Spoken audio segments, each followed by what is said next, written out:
There's a popular narrative that's been going around in the fan community for a while now. It's this idea that DC hates Hal Jordan and refuses to use Hal in any projects across any forms of media. And if you just list it all out, it might sound convincing. Hal's not starring in the Green Lantern comic right now, he hasn't been part of the Justice League in a long time, he's not supposed to be in the HBO Max TV show, and when he does show up, it's in an Elseworlds miniseries where he's usually some kind of bad guy.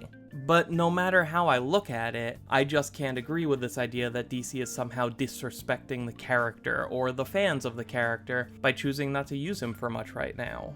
I think it would do everyone a lot of good to get some perspective, so let's take a look at a handful of fan-favorite characters who have each existed for a very different length of time, and see how long it's actually taken them to come and go from the spotlight, and see what that tells us about DC's commitment, or lack thereof, to presenting these characters to fans. Let's start with my favorite, Jessica Cruz. The Green Lantern Annual that came out in late 2021 was the first time we've seen the character get any real focus in what feels to me like a long time.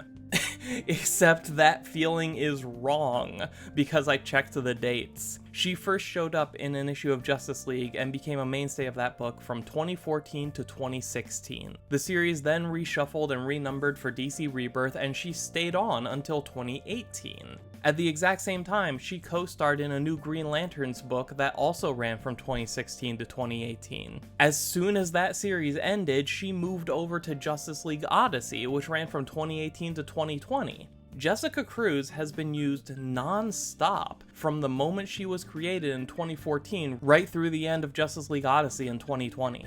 There's a gap of almost exactly 1 year between the end of Odyssey and her Green Lantern Annual. That year is the only time Jessica has been out of the spotlight since 2014, and even then she showed up in some anthologies and death metal one-shots. Do I wish my favorite character was still appearing in new stories every month? Of course I do, but I can't exactly get mad at them for taking a year off after giving us non-stop Jessica stories for 7 years. Let's look at Kyle Rayner. Green Lantern became his book from 1994 to 2004, at which point it went back to being Hal Jordan's book, and Kyle moved over to the Green Lantern Corps Recharge miniseries that ran from 2005 to 2006. At the same time, Kyle was appearing in the Rann-Thanagar War miniseries. Then from 2006 to 2007, Kyle starred in the 12-issue Ion series before rejoining the cast of the Green Lantern Corps book from 2007 to 2011. Once that run ended, Green Lantern New Guardians started up and ran from 2011 to 2015, leading to Omega Men from 2015 to 2016, then becoming part of Hal Jordan and the Green Lantern Corps from 2016 to 2018, and then finally joining the Titans from 2018 to 2019. It may not seem like it since he got shuffled around a lot, but Kyle was being used pretty much non-stop from 1994 to 2019. That's a run of nearly 26 years, leading to the character taking a break for the last 3 years. Now let's finally talk about Hal Jordan. Between his first appearance in 1959 and the transition to Kyle Rayner as the main character of the franchise in 1994, there was only one notable time when Hal Jordan stopped being the main character of Green Lantern. When Hal quit the Green Lantern Corps for about 2 years, from late 1984 to early 1986. Leaving John Stewart, and later Guy Gardner, to take his place until right after Crisis on Infinite Earths ended. Once he came back, it was business as usual until 1994, when Emerald Twilight got rid of Hal and replaced him with Kyle. Although to say that they got rid of Hal isn't actually true. The character has a habit of sticking around even when he's not the star anymore. That stint in the 80s when John took over had a running subplot for Hal Jordan, so you could still follow him even though he wasn't a Green Lantern anymore. Even the book being cancelled can't keep Hal away. Seriously, back in 1972, Green Lantern got cancelled and DC still told Green Lantern stories starring Hal Jordan for several years, in the form of a backup feature in The Flash. If you're interested, all 22 issues worth of backups are collected in Showcase Presents Green Lantern Volume 5. But the point is, the lack of a Green Lantern book starring Hal Jordan doesn't mean the character gets forgotten. During the 10 years of Kyle Rayner headlining the franchise, we got several new stories about Hal set in the Silver Age. We also got a time-traveling Hal running around in the present who took over Kyle's book for a few issues to have his own solo adventures. And then we got Hal as the new Spectre, which lasted from 1999 to 2005, including a solo series that ran from 2001 to 2003. And then by 2005, he was back as Green Lantern again, and the franchise revolved around him right up through the end of the Grant Morrison run in early 2021. Which brings us to today. We're about a year into Hal's latest break from the spotlight. The current series is focusing on characters like Jon Stewart, Sojourner Moline, Simon Baz, and Kelly Quintella. The other characters aren't gone. They've all shown up in the current run several times. They're just not the priority right now. Even still, they do continue to pop up when the story calls for it. Hal and Jessica have both come back into focus during moments in the story where it made sense, and there's no reason to expect that to stop, or to expect that we won't see the same from the other characters too. And again, Hal continues to be featured in Elseworld stories like DC vs. Vampires and Justice League Last Ride. Hal Jordan still manages to pop up even when he's not the star of the book, and then after a while he comes back and is the focus again. Sometimes it takes a few years, but he still always comes back. And that's the point, really. This cycle is normal. This happens to every human protagonist of the Green Lantern franchise. They go into heavy use for a while, and then they back off for a while so other characters can take the spotlight. They all cycle in and out, they always have, and the only difference is how long it takes each of them to do it. Hal Jordan is one of the oldest Green Lantern characters, and he has starred in more issues than every other human Green Lantern put together.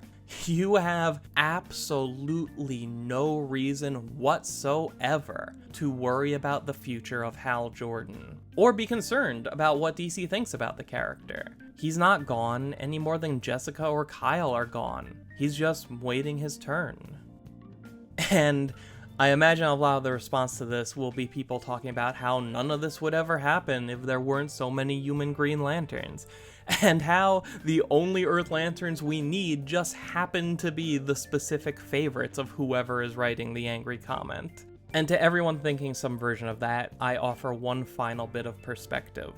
Take a look at Showcase number 22, published in 1959. Not only is this the first appearance of Hal Jordan, it's the beginning of Green Lantern being reimagined as a science fiction property. And before the ring even touches Hal's finger, we're told that there are many Green Lanterns, that this is a mantle that gets passed down to new members all the time, and that Hal is just the next one in line.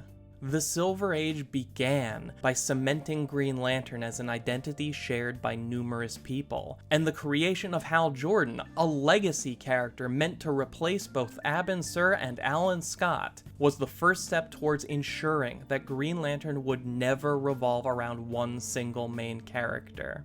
Because that's what Green Lantern used to be. It used to be all Alan Scott all the time, but then they added Hal Jordan, and with him came the concept of the Green Lantern Corps, and just like that, the idea of Green Lantern being one specific person was gone.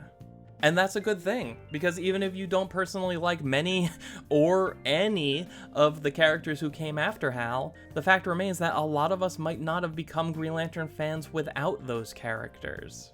Whether you like it or not, Green Lantern fandom is only as big as it is because of all these characters.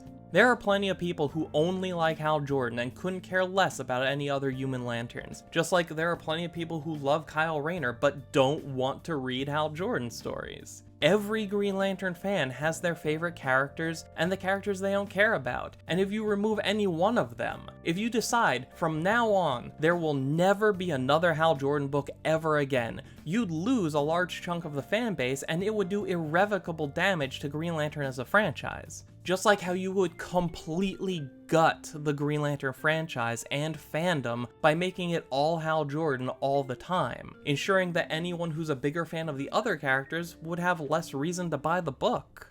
Green Lantern fandom is made up of Hal Jordan fans, Kyle Rayner fans, Jon Stewart fans, Guy Gardner fans, Jessica Cruz fans, Simon Baz fans, Sojourner Moline fans, Alan Scott fans, Jade fans, Ty Pham fans, fans of the Green Lantern Corps, fans of the emotional spectrum, fans who love everything I just listed, and fans who hate most of it. And you know what? We need all of them. We, as a fan base, are always going to argue with each other because, just like the characters we love, every single one of us is too strong-willed for our own good. And we want everyone else to see why our personal favorite is the best. But without every segment of this fan base continuing to show up and do its part by talking about Green Lantern, or buying Green Lantern, or just proving that Green Lantern still means something to us, we would be left with nothing. If any one segment of this fanbase was all that was left, even if it was the biggest segment, it wouldn't be enough to support the franchise, and Green Lantern would be over. We're only strong together. The Green Lantern Corps is an opportunity for the franchise to appeal to a larger audience than any one character ever could. Green Lantern, as an overall brand, has incredibly high potential for growth and expansion because of the Corps, because of the variety of characters, because there's not one central protagonist that you have to like if you're going to enjoy Green Lantern. The characters that make Green Lantern so interesting can be as numerous and diverse as the fans who consume it. And I'm fine with my favorite character taking a break for a couple years if it means that someone else gets to find their own favorite character for the first time. And I know for a fact that my favorite character will be back in the spotlight eventually. Worst case scenario is that I just have to wait longer, which isn't that bad.